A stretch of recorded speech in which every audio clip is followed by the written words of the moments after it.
ஸ்லீவோட arm whole ரவுண்டை இந்த மாதிரி தான் மார்க் பண்ணுறீங்க அப்படின்னா இனிமேல் அந்த தப்பை மட்டும் பண்ணிடாதீங்க.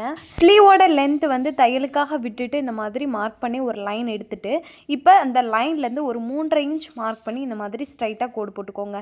இந்த மாதிரி கோடு போட்டதுக்கப்புறம் ஆர்ம் ஹோலோட லென்த்து நான் ஒரு 8 இன்ச் வைக்கிறேன். அந்த 8 இன்ச்சை நம்ம 3.5 இன்ச் மார்க் பண்ணி லைன் எடுத்தோம் இல்லையா, அங்கே இருந்து ஸ்லீவோட உயரத்துக்கு இந்த மாதிரி கர்வாக வச்சுட்டு மார்க் பண்ணிக்கோங்க.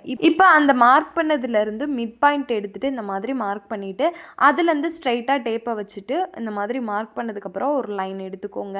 இந்த மாதிரி லைன் எடுத்ததுக்கப்புறம் அதோடைய மிட் பாயிண்ட் எடுத்து இந்த மாதிரி மார்க் பண்ணதுக்கப்புறம் ஸ்லீவோட உயரத்துக்கிட்ட ஒரு இன்ச்சுக்கு இந்த மாதிரி மார்க் பண்ணிவிட்டு அதுக்கப்புறம் ஒரு இன்ச் மார்க் பண்ணிக்கோங்க. இப்போ 8 இன்ச்சு ஆம்கோலோட லென்த் மார்க் பண்ணதுக்கு முன்னாடி ஒரு 1/2 இன்ச் மார்க் பண்ணிவிட்டு இப்போ இந்த 3 அளவையும் இந்த மாதிரி கர்வாக நம்ம வரைஞ்சிட்டு வரலாம். இந்த மாதிரி ஈஸியாக வந்து நம்ம அந்த 3 லைனுக்கு கர்வ் வரைஞ்சாச்சு.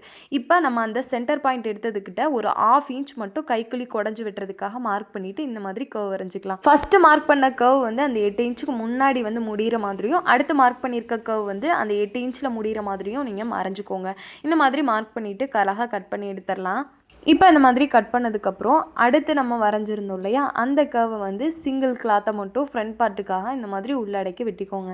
இந்த மெத்தடில் தான் நம்ம ஸ்லீவோட ஆர்ம் ஹோல் வந்து மார்க் பண்ணி கட் பண்ணணும். இந்த மாதிரி ஸ்லீவோட ஆர்ம் ஹோலை நம்ம ஈஸியாக மார்க் பண்ணி கட்டிங் பண்ணியாச்சு. இந்த டிப்ஸ் உங்களுக்கு பிடிச்சிருந்தா ட்ரை பண்ணி பாருங்கள்.